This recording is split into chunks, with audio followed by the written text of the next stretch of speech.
Hey guys, Michael with Quiet Lawn here. I've put this project off long enough, converting the 30-inch RM300 over to lithium.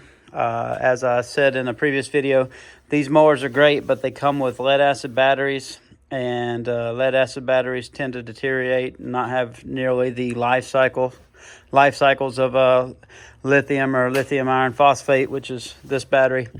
So basically what I'm doing is I'm going to take these 4 lead acid batteries, 12 volt lead acid batteries that are putting out the 48 volts for this mower, and I'm going to swap them for one 48 volt big battery. The company's called Big Battery, lithium iron phosphate. So I've never done this or done anything like this. I'm hoping it will go pretty smoothly.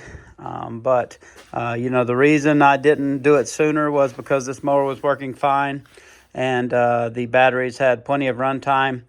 But as we are depleting them more than 50% every day, which is really bad for lead acid batteries, that runtime has started to go down, and it's just time to go ahead and swap them out. But I didn't want to do that until I actually had to, because I could accidentally mess something up and then just have a pile of junk sitting here that we can't do anything with. So you see I've got my big battery here, my lithium iron phosphate. One important thing is when you switch to a lithium battery, you need to get a charger that's made for lithium batteries. The old Ryobi charger here, or 7.5 amp charger, is made for that lead acid battery, and it will probably damage this battery if I was to hook it up or just not work. So I did end up purchasing a charger from Big Battery as well. I believe it's 20 amp, so it should charge this 60 amp hour battery in a pretty short amount of time. I would guess maybe 3 hours, 4 hours. But the batteries, the total capacity of these batteries was they were 50 amp hour batteries. This is actually a 60, so I should get at least 20% gain in runtime. Probably more, because these things, these batteries probably didn't perform very well when they got below 10 or 20% of capacity. So hoping we'll get at least a good 20% in runtime increase. The other thing I'm going to add is this battery monitor. I've been told that lithium batteries, the meters for these lead acid batteries, the battery meters are different, and they go on voltage, and the voltage doesn't really change on a lithium battery as it depletes. So this battery gauge isn't going to be accurate anymore. So all I'm going to do is install this shunt and this battery monitor at the same time, and I'll find somewhere to put it, maybe right here, and I'll still be able to have the hour meter here, and I'll have my battery meter to be able to see where our battery is. But I'm going to go ahead and get started. First thing I'm going to do is I've got to remove this housing and get the seat out of the way, because the batteries are actually here under this seat. And I've got these, I don't remember what you call those bits. They're not Allen wrenches, but maybe they're Torx screws. I'm going to go ahead and take those out and start disassembling the Ryobi. Okay, so I took out most of these screws. Like I said, I think they're some kind of Torx bit. They're not an Allen wrench. If you try that, it's going to strip it out, but it's like the star kind of, like I said, I think it's the Torx bit that you use. There were probably a good 15 or 20 different little screws I had to take off. I had to take off this small front panel right here, and then the panel off the back. All the screws are the same size except for these two right here. These were longer, so just keep that in mind. When you put them back, you have 2 long ones that go right here to put those back. I had to take 2 Phillips head screws off that were holding the panel here to that panel. So you do have that, and then you had to take the 4 Torx screws or bolts off of the the panel here to get that loose. I'm going to try and just unhook the charger here, the connector, unhook the seat, and kind of bungee this panel up here, because that should give me room. Because otherwise what I'm going to have to do is probably remove the seat and probably some other things to be able to take this panel completely off. And I don't think I need to. I think I just need to fold it up enough where I have enough room to be able to access the batteries, because the batteries are right here. So I'm going to try that and I'll let you know how it goes. Okay, so when you're disconnecting this charge port back here, this one connector is really easy to get off. You just pull this tab and kind of pull it off. The other connector is actually going to the battery or the distribution block. There's a zip tie around it, and you just have to cut that black zip tie off so that you can pull this connector apart. So now that'll let me kind of fold this up and see if I'm going to be able to access these batteries without removing the seat and removing this whole panel. I also disconnected the safety sensor here, that tracks if somebody's actually sitting in the seat. Okay, so at least for now, it doesn't look like I'm going to have to pull this panel off or pull the seat off. I was just able to bungee cord this to the steering wheel. So it does look like I have plenty of room to get to the batteries right here and the distribution block, which is all that I need to access. If I do have to take that seat off, I'll let you know, but I don't think there's anything up there that I need to access. Next thing I'm going to do is I'm going to go ahead and try to disconnect my power here. Go ahead and unhook everything, and then I can start removing these batteries. I do know this battery is a different size. It looks like it's a little bit taller, so I might have some issues with clearance where I have to cut some stuff out, or add some spacers to make the panel sit higher so that there's room for that battery. So we'll figure out all that fun stuff when I get to it. Okay, just unplugged my power from the distribution block. There's just one little black Phillips head screw here that you have to remove to be able to separate that from the battery, or the little bar there. Now I'm going to go ahead and figure out how to take off this cover. I think I just take this bolt out right here, and I'll be able to pop those green metal bars up that are kind of holding the batteries tight. Okay, so this was I'll just use a 13 millimeter socket to take this bolt out of here. It seems to be holding this whole cap on, and these bars that are over top of the batteries. You also have to take out this Phillips head screw that's holding, I don't know what this is, some kind of relay that went to the charger. Figure out what that is. Maybe that's part of the shunt going to the display or something. But I'm going to go ahead and take this top off of these batteries, the cap, and we'll start disconnecting from there. Okay, so I got that off. It was real simple. Just had to pull it off after, unscrewing this little relay or whatever that is, the shunt, and then unscrewing the two screws from this panel covering the distribution block. I was able to pull everything off, and now I can see the batteries. So what I'm going to do now is start disconnecting everything, disconnect from my my power from my distribution block here, and start taking everything apart, and then see what we have to do as far as modifications. Okay, now all I'm doing is just taking loose the cables from the battery.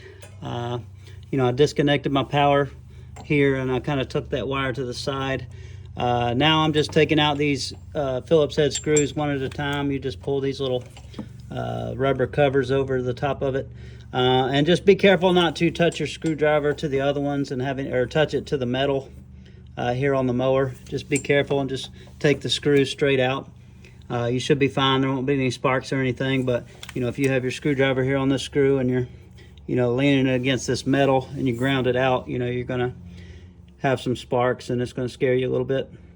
But that's what I'm doing now, and I'll go ahead and pull these batteries out. Okay, I took my little distribution box off here, or the little jumper cables, and then I just pulled my 4 batteries out.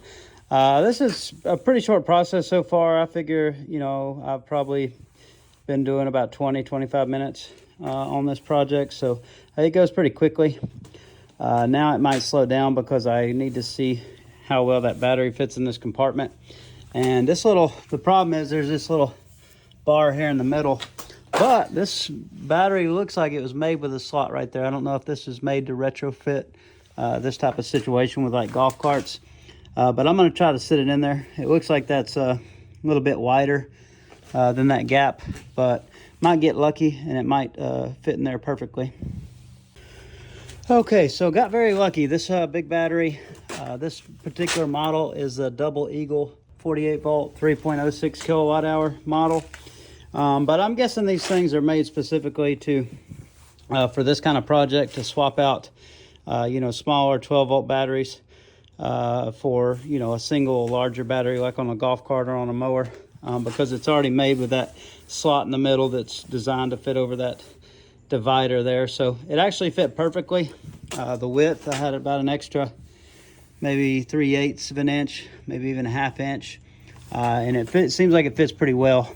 Only thing I'm going to do is I'm going to pull it back out of here, and this thing already has some padding here, but I'm going to go ahead and take some weather stripping and go ahead and put some more padding, just to keep this thing from moving. Since I won't be able to use that bolt to go back down through the middle, I'll have to figure out some kind of strapping system to hold this battery tight in this compartment so that it doesn't move too much. But I'm going to get working on that, and I'll show you what I do. Okay, so as I said, I think this bar might sit higher than that gap under the battery, so it was kind of wobbling. So I just wanted to add some extra padding under the battery. You could really use anything, but I just happen to have this weather stripping for like cars, like doors, stuff like that around the shop. So I just cut up some pieces real quick and slid it over the edge around the perimeter, and that should build it up. And it's rubber, so it'll give some nice padding. But you could cut up any little pieces of rubber. You could use door weather stripping for a door. You could use those little felt pads or rubber pads you stick on the bottom of furniture, pretty much anything. But I'm gonna go ahead and put my battery back in here, and I want to try to close this door or put this panel down, and I want to see how much clearance I have and what I'm going to have to do to modify to get the battery to be able to fit in that space, if anything. Okay, so as I already knew before getting this battery, it is a decent amount taller than the previous batteries, even with the added height of this. But it's not super significant. I've got my panel down here. The good news is none of the weight of the seat is going to sit on the battery. It's going to be on these springs, so it's not like there's going to be weight compressing this panel down here. It's just a plastic panel. So I think, I'll be able to just easily button everything back up. It might bulge the panel up a little bit on the top, but like I said, there's no structure that's actually sitting on there. There won't be any weight that's sitting right on top of the battery, and I think we'll be fine. Also, that stripping that I added, that door stripping, that worked very well. The battery's nice and snug in there. It doesn't wobble. Like I said, I still need to figure out how I'm going to strap the battery down, just so it's not moving while the guys are using it and bouncing around in yards and such. But I could probably just put a ratchet strap around it and just strap it down, and that would be more than sufficient. So now that I know everything fits, now I need to start wiring it up. And I've actually got to go to Napa. I don't have the parts I need. What I need is a Y splitter from this power that goes into the battery. You can actually get a parallel Y splitter with these Anderson connectors, these 175 amp Anderson connectors. You can get them from Big Battery, but I didn't know what I would need before taking this apart. But if you do get this battery from Anderson or from Big Battery, just order the Y connector too, and it basically just takes this one connector and splits it off into two, because you're going to have one of them that's going to come out here and stick out somewhere, and I'm gonna cut a hole in that cavity and have this hanging out, and this is the charger. This goes to the charger, so I just plug my charger over there in at night, and it charges the battery. The other side of it is going to go to power your mower, so it's going to, your positive is going to go right here to your distribution block, where this old power came in, and the negative is going to go wherever this goes, which I've got to track that down and figure out where that goes, probably to another distribution block. But that's what I'm going to do now. I'm going to run to Napa, see if they have what I need. Ideally, I would use Anderson connectors and use that Y like I talked about, but I don't want to wait another week or two to get that in the mail, because we need this mower running. So I'm just going to go use what I can, and I'm going to buy distribution blocks. The only benefit to doing it the way I'm doing it is it will make it a little bit easier to hook up my my shunt and my new battery meter. And I'll show you why later, but that new battery meter I'm adding, this will make that a little bit easier than trying to figure it out with the other way. All right, Big Dan, just want to check with you. I got my bolt running through here. I've got 18 gauge or 16 gauge wire coming out that's going to go to the shunt. I've got the one feed that's going to go over here to the distribution block. I've got the one feed that goes here to the positive that plugs into the battery, the Anderson connector, and the other is going to go out to the charger from here. And I'll have to get another Anderson connector because I didn't think about the fact that I'd need another one out here to hook to the charger. But I'm going to tape this up about 400 times and let me know if I need to change something or take that apart. Thanks. Okay, so I did a lot of running around. I couldn't really find the parts I needed. I couldn't find a distribution block. I would highly recommend, if you're going to do this, it'd save a lot of trouble, just to order the Y splitter that I talked about from Big Battery, where it has the one Anderson plug that plugs into the battery and then it splits off into two different ones. That would make things a lot easier than what I'm doing. I'm having to kind of piece it together and rig it up, not ideally. So what I did, because I couldn't find a little distribution block, is I basically just put ring terminals on all these various wires and put a bolt through them, and then I'll tape this up really good so to make sure that it doesn't make contact with anything. But this looks complicated, but it's basically what the Y connector would do anyways. I've got one wire, I've got my power coming out from my battery and I'm splitting it into two. One feed is going to feed the mower to the distribution block here, and the other feed is coming out here to the connector that's going to hook to the charger. So one feed's going to the charger, one feed's going to the mower from the battery. I've also got this this little 16 gauge wire here. This is just to hook up that battery meter I talked about. You need to have one small wire that hooks to the positive, and you're going to hook up the other side. I'll show you here in just a second, but that's just for that other meter so that I can add that new battery meter that's actually going to be accurate for this battery. Okay, so I'm just finishing up all my wiring, putting everything in place. After I get everything kind of done, I will go back and zip tie everything, once I have it ready. I still have to wait to get the other Anderson plug, 175 amp size Anderson plug, but that should be here in a couple days. But I think I can run the mower without it. I will just tape up these loose connections, these loose wires that I'm going to be putting in the Anderson plug. I just won't be able to charge it for a couple days. But I should be able to at least test everything, get all this buttoned up, get all my wiring kind of zip tied and make sure everything works before the end of the day. I told you I was also adding this, optional meter, or the battery meter, since the existing meter is not going to be very accurate anymore because I'm switching to lithium batteries. You don't have to add this, it's optional. I actually had this left over from another project that I didn't use. So all I'm doing is I'm adding it right here, and I just took a 2 1/8 inch hole saw right here and drilled it out, and I'm going to put this down through there and put a little silicone around it, and I'll use that to plug into. This is the shunt. So shunt basically goes on the negative side of the battery cables. This, you've got your power coming from the battery here where it says B, and then you've got your power going out to the mower and then out to the charger on the other side. So that's how it's hooked up. And then you've got this 16 gauge wire right here that runs over to the one I showed you earlier that connects to the positive side. And that just, once you hook this connector onto there to the meter, that'll give you an accurate reading of how much percentage you have left on your battery for the day. So I'll keep buttoning this up, clean it up, and, hopefully get this thing working here shortly.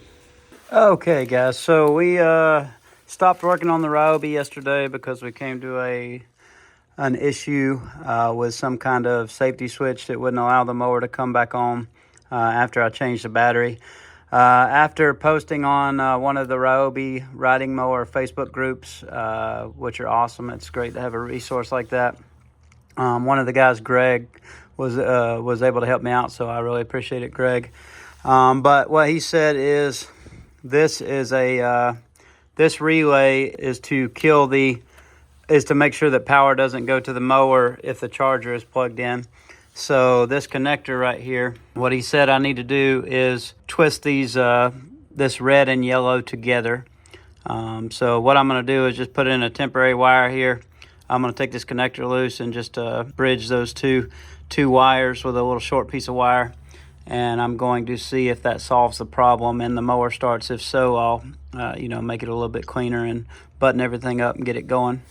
All right, here's the moment of truth. We just put a little jumper wire in there in that harness between the yellow and red, and let's see if she turns on. Oh, looks like we're going. Let's see here. I don't hear any fans though. It's the downside. Oh, release my brake. Oh, it works. Okay, good so far. All right, so at least we got it running. That did solve the problem, bypassing that relay. Now I want to make sure there's nothing under the mower, and I'll turn the blades on, make sure the PTO works and everything else works. All right, so I've got everything clear from under the mower. Let's see if the PTO works.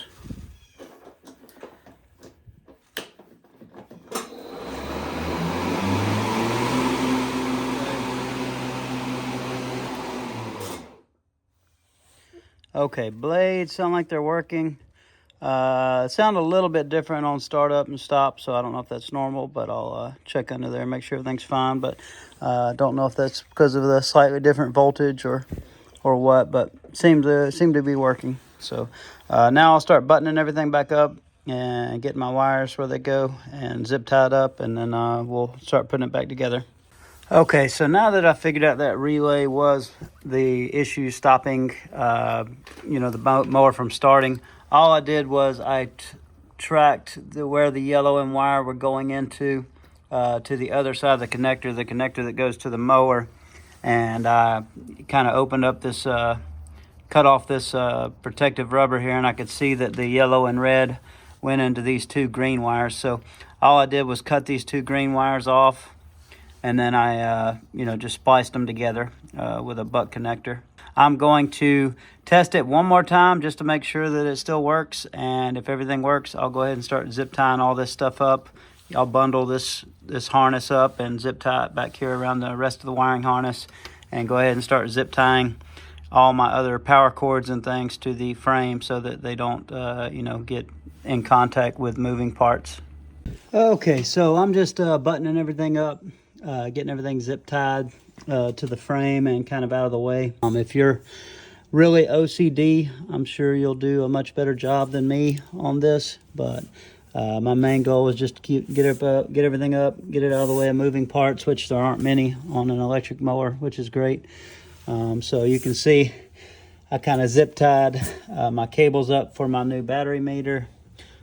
For that sensor that came back here that we just bypassed with that shut-off relay. Made sure to put some electrical tape over my distribution block here where that power was exposed, just in case something was to touch it, which I don't know why it would, but just better safe than sorry. So got everything kind of taped here where it needs to go. I'm going to start putting everything back together. I'll do one more test really quickly just to make sure that in the process of taping all this up, I didn't mess something up, and just make sure it all works. And then I'm going to start putting my panels back on. All right, I think we're all finished up with a little project here. The only thing I did was put all the panels back on, and because I'm running a different charger, I'm going to run a 20 amp charger, and I can't use the old charge port here. I just ran my two cables out here, and once I get that other Anderson connector that I need in the mail here in a couple days, I'll turn the battery breaker back off and splice on that connector, and then I'll be able to charge with my charger over here, my new charger. I'll just be able to plug it in, so that plug will just hang down. But not a very difficult project. You don't have to be super handy. If I would have had all the parts, or I would have had that three-way splitter that I told you guys to get from Big Battery, if you get this battery, you know, it would have taken me, I would guess, probably 2 to 3 hours. I'm sure I'll be much faster the next time. And, you know, if you haven't watched our other videos, we own an all-electric landscaping business, or lawn care business in Myrtle Beach, South Carolina. And, you know, our crews run all electric equipment. And we started trying out these Ryobi mowers last year because our guys were having to push mow lawns. And while that worked fine, it was very strenuous. So, you know, we started playing with these things. And, you know, they did a good job. They're basically one step above a push mower. You know, they're much more comfortable to use. They're a little bit faster. They're still lightweight, so they don't damage the lawns. And we can still carry them with our small Toyota Priuses that we use as mowing vehicles. We just pull a little 4x6 trailer with it. So, you know, these, they work great. So we decided to go ahead and upgrade to lithium batteries. We will test this one just to make sure there's no issues, make sure that, you know, there's no power issues, because it does seem the voltage on this battery is a little bit higher than the old batteries. You know, it's supposed to be 48 volt, but it seems like it was more like around 56 volts or so. So I'm not sure if that's going to cause an issue with anything, you know, running this thing. I'll send it out with my crew, one of my crews tomorrow, and let them mow with it and see what they think.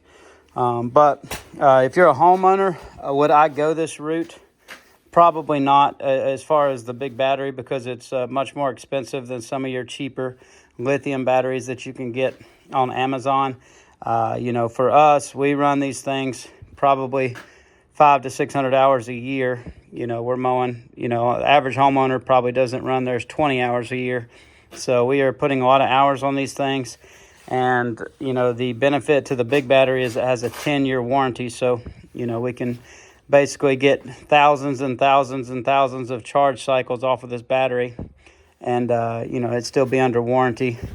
So that's what was really appealing about this Ryobi 48 volt line, is it's a standard voltage that you can get basically drop-in replacement batteries for. But if you're a homeowner and you're not running it that much, you can probably get some lithium batteries for about half as much.